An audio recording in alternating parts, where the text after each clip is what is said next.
Est-ce que c'est intéressant d'investir sur l'action Ulta Beauty qui actuellement cote vers les 365 $? On va voir ça aujourd'hui, essayer de déterminer si cette action Ulta Beauty est sous-valorisée et est-ce que ça peut être une bonne affaire. Alors Ulta Beauty, c'est des magasins de beauté, c'est l'équivalent du Sephora en France, donc que tu connais très probablement. Donc voilà, c'est de la vente de produits de maquillage, de produits pour la peau, de produits de lotion, tu vois des fossiles par exemple, des crèmes, tout ce qui est soit un petit peu du visage, du corps. Pour te montrer très concrètement la répartition du chiffre d'affaires, sur Gros Focus on peut aller voir ça facilement. Donc il y a 41% c'est tout ce qui est cosmétique, 20% environ tout ce qui est skincare, 19 autres pourcents qui sont sur le haircare, donc tout ce qui est pour les cheveux et d'autres choses. Mais je pense que tu vois concrètement ce que c'est. Donc ils ont certes leur site, mais ils ont plus de 1500 magasins aux États-Unis. Tout est aux États-Unis, c'est pas mondial, hein, c'est vraiment pour le coup national. Tu vois ici que tout le chiffre d'affaires se fait uniquement aux États-Unis. Donc pour le dire simplement, c'est un Sephora américain uniquement aux États-Unis. Il y a environ 1500 magasins et ils vendent ce genre de produits. Donc c'est une société qui a eu une croissance qui est assez phénoménale. Si on prend depuis voilà, les 15-20 dernières années, c'est vraiment énorme. Quand tu vois annuellement la courbe, il suffit de voir ça pour se rendre compte.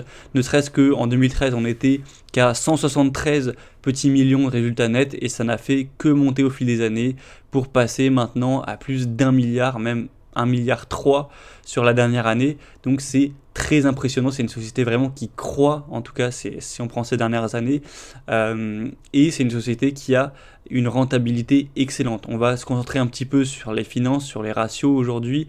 Donc on voit qu'on a un ROE qui est démentiel à plus de 50%, un ROI à 27%, une dette qui est là, qui est présente, mais qui reste maîtrisée. C'est un petit peu moins que les capitaux propres, donc voilà, c'est correct. Pour moi, c'est pas un point noir. Faudrait pas plus, mais voilà. Pour un prix qui est à 14 fois les bénéfices. Donc PER de 14, ce qui est plus ou moins normal, mais pour une société de croissance, ça paraît pas être trop élevé. Donc c'est quand même des ratios qui ont piqué mon intérêt. En tout cas, c'est une société qui est sortie dans mon screener, donc c'est pas pour rien, hein. Elle a tout respecté, le PER, la rentabilité, la marge, la dette, voilà, qui est pas trop élevée non plus. Donc c'est vraiment correct, net marge, enfin marge nette pardon de 10% aussi. Donc voilà pour les points d'intérêt. Maintenant, c'est pas suffisant pour dire si c'est une bonne opportunité. Faut voir déjà le cours qui a chuté, hein, je vais te le montrer ici, depuis le plus haut, donc qui était il y a à peu près un an, en mars, début mars 2024, on a quand même perdu un tiers et sur le plus bas, on a même perdu jusqu'à 40%. Donc c'est pas pour rien, on a eu en fait un ralentissement de la croissance. Parce que comme je te l'ai montré sur la courbe, on avait une croissance qui ne s'arrêtait plus depuis les années 2000 en fait. On voit que le cours il est monté de manière énorme, il a fait plus 4700%, bon c'est vraiment un truc de fou.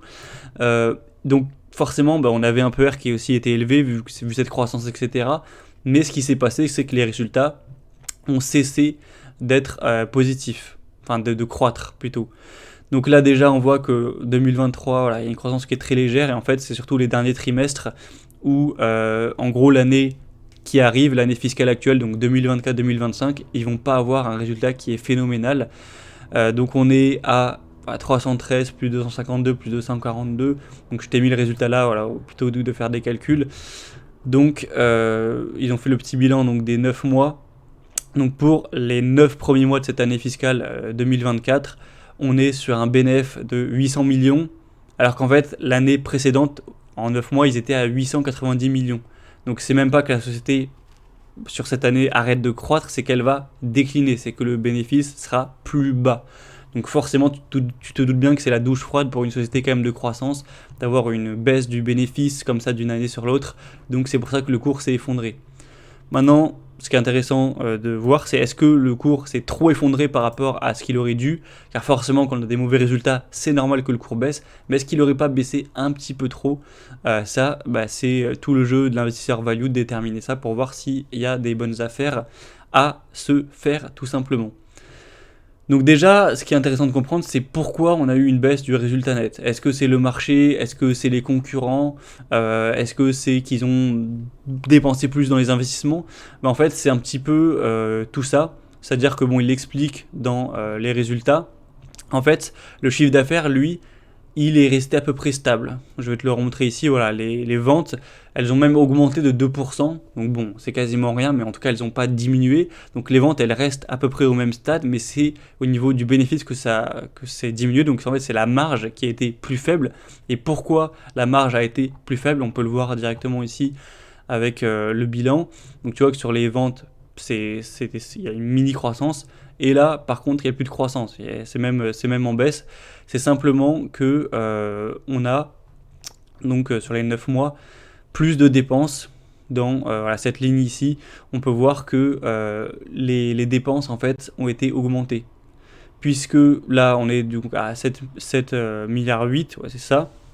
Ensuite, on a au niveau du profit, donc profit, gross profit, donc la marge d'exploitation, c'est toujours un petit peu supérieur. Et là, d'un coup, quand on a les dépenses de Selling General and Administrative, donc en gros les dépenses globales, il y a plus de dépenses, tu vois, qu'il y a quand même une bonne hausse. On passe d'un milliard 8 et quelques à quasiment 2 milliards. Donc pourquoi ils ont dépensé plus?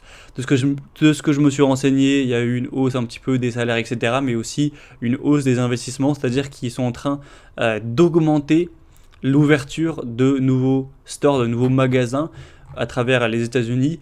Donc forcément, ça coûte de l'argent, c'est des investissements. Je crois que voilà, on le voit ici. Je vais te montrer le comparatif donc des nouveaux magasins voilà, qui sont en train d'ouvrir.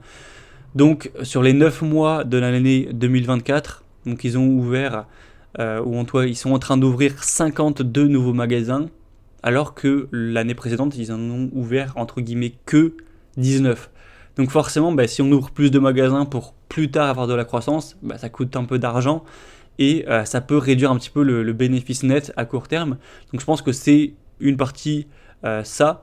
Et ça, c'est pas forcément si négatif que ça, parce qu'en gros, ça peut être vu comme un sacrifice, dans le sens où on sacrifie peut-être une année, 2 années de bénéfice où le bénéfice va un petit peu diminuer. Voilà, c'est pas non plus une baisse qui est folle, hein. C'est une baisse qui est voilà, qui sera peut-être de 10% du bénéfice, mais pour ouvrir beaucoup plus donc de magasins, et pour une fois que les magasins ils seront ouverts, ils tourneront, ils feront de l'argent, s'ils fonctionnent bien, augmenter cette fois le bénéfice, avoir un rattrapage, et donc à long terme continuer une croissance en fait. Donc ça, je trouve, c'est acceptable. Et ensuite, il parle d'un deuxième point qui est la concurrence. Je sais plus dans quel paragraphe ils en parlent, mais voilà, il y a eu apparemment un petit peu moins de ventes que prévu, parce que la concurrence, notamment d'ailleurs de Sephora, donc on en parlait au début de la vidéo, qui met la pression un petit peu sur les magasins. Parfois c'est ouvert juste à côté, etc. Donc la compétition, forcément, ça va impacter négativement le business. Et ça, pour le coup, c'est un risque où c'est pas positif, hein. Il n'y a rien de positif à avoir des concurrents qui te bouffent. À voir s'ils arrivent à se battre, hein, à gagner un petit peu. Moi, dans tous les cas, Sephora, ça fait partie des LVMH que je possède aussi, donc j'ai envie de te dire, au pire, si c'est Sephora qui casse tout, j'en bénéficierai aussi un petit peu. Mais bon, donc voilà, ça explique aussi la chute du cours. Donc maintenant, la valorisation, si on prend sur Gros Focus, ils estiment ça à 540. Encore une fois, Gros Focus qui abuse. Selon moi, non, on n'est pas sur ces niveaux-là de valorisation. Quand on va sur Morningstar, c'est tout de suite plus prudent, 417 $. Sur Investing, 456 $. Donc voilà, c'est probablement, je pense, autour des 400 et quelques, ce qui représente quand même un gain qui pourrait être d'une vingtaine de pourcents, ce qui pour moi est pas mal. De ce qu'on a vu, il y a juste à que les résultats repartent un petit peu d'ici 1 an, 2 ans, et vu la rentabilité, etc., ça pourra continuer quand même à croître, sachant qu'ils sont qu'aux États-Unis. Potentiellement, au bout d'un moment, ils iront peut-être en Europe, ils iront peut-être en Asie, ils pourront continuer, en fait, ils ont encore du marché à croquer. Donc je trouve le risk-reward est intéressant, puisque bon, le risque est encore là, puisque voilà, il y a eu une chute, mais pour moi, c'est pas encore voilà, l'hécatombe. Moins 33%, ça aurait pu perdre plus. On est toujours sur un PER quand même de 14, de 15, ça pourrait descendre plus. Mais le reward à long terme, vu la société et ses possibilités de croissance sur de nouveaux marchés, je trouve que c'est quand même intéressant. Donc voilà, pas forcément à court terme, mais à moyen terme, avoir une reprise à 400 à 450 $, moi je trouve ça vraiment pas mal. Donc voilà, je pense que c'est pas la société où j'ai non plus envie de mettre le plus, où je pense qu'il y a le plus gros potentiel, mais ça reste pour moi une bonne affaire. Et du coup, c'est pour ces raisons que, je pense que tu l'auras peut-être compris en écoutant la vidéo, j'ai décidé de me positionner donc sur Ulta Beauty, tout simplement.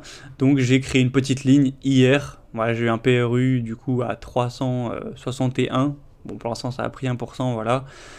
Sur Ulta Beauty. Et d'ailleurs, si tu suis vraiment les vidéos, tu auras peut-être remarqué qu'il y a quelques mois, je l'avais déjà eu dans mon screener, elle était tombée dans mes filets. J'avais vu que les résultats tombaient dans quelques jours, donc je me suis dit, bon, on va peut-être attendre de voir les résultats, etc. Donc j'avais attendu. Au final, les résultats étaient tombés et paf, on a eu un plus 25% en quelques jours. Enfin, peut-être une semaine. Du coup, je m'étais dit, bon, la prendre à l'époque, je me tâtonnais. La prendre avec 27% de plus, là ça m'intéresse plus trop, donc bon tant pis, j'ai raté l'opportunité et je suis passé à autre chose. Mais finalement, on a eu une baisse donc de quand même presque 20%. Donc elle est retombée dans mes screeners à nouveau et là je me suis dit bon, je ne l'ai pas eu la dernière fois, cette fois-ci on va créer une petite ligne, on verra bien. Donc voilà, ligne que j'ai créée sur Ulta Beauty qui je pense voilà, un bon petit potentiel. Ça reste du coup la plus petite ligne dans mon portefeuille, du coup c'est effectivement pas celle en laquelle je crois le plus. Je sais qu'elle va pas faire un x3 ni rien, hein, mais voilà, ça reste sous-valorisé. C'était toujours mieux que le cash que j'avais qui lui était sûr de faire 0%. Donc c'est pour ça que j'ai créé une petite ligne sur Ulta Beauty. Si toi tu es déjà sur le dossier, je t'invite à indiquer en commentaire peut-être ton analyse, ce que tu en penses, et est-ce que tu trouves que c'est sous-valorisé ou non. Et on a donc terminé pour cette société, pour cette analyse. Comme d'habitude, je te mettrai le premier lien en description si tu souhaites recevoir ma formation gratuite, construire un portefeuille qui bat le marché pour gagner plus qu'avec un ETF en faisant du stock picking. Donc dans cette formation gratuite, je t'apprends à analyser des sociétés, à interpréter des ratios, les expliquer simplement pour que tu comprennes un petit peu et que tu puisses au bout d'un moment faire ton propre portefeuille dans le but évidemment de faire mieux que les ETF. Donc c'est gratuit, tu pourras recevoir ça par email en cliquant sur le premier lien en description.